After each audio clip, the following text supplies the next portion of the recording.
आइए सुनते हैं एक कहानी। एक बार एक शिक्षक संपन्न परिवार से संबंध रखने वाले एक युवा शिष्य के साथ कहीं टहलने निकले।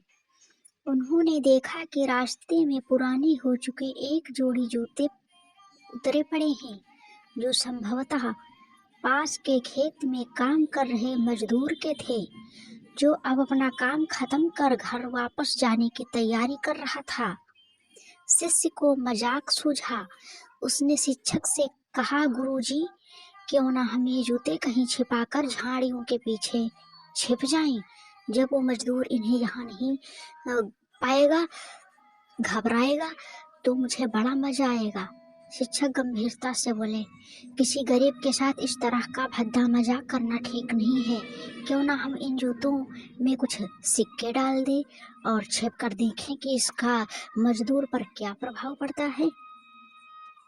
शिष्य ने ऐसा ही किया और दोनों पास की झाड़ियों में छुप गए। मजदूर जल्द ही अपना काम खत्म कर जूतों की जगह पर आ गया। उसने जैसे ही एक पैर जूते में डाले, उसी किसी कठोर चीज का आभास हुआ। उसने जल्द से जूते हाथ में लिए और देखा कि अंदर कुछ सिक्के पड़े थे। उसे बड़ा आश्चर्य हुआ और सिक्के हाथ में लेकर बड़े गौर से उन्हें पलट पलट कर देखने लगा।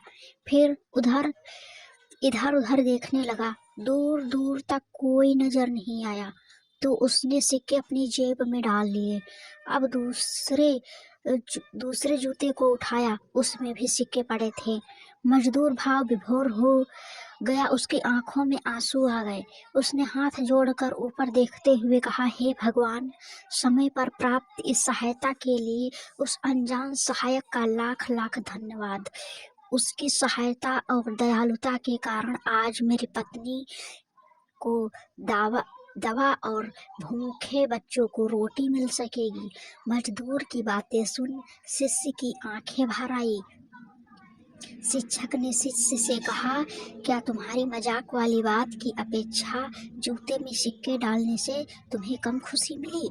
शिष्य बोला, आपने आज मुझे जो पाठ पढ़ाया है, उसे मैं जीवन भर नहीं भूलूंगा।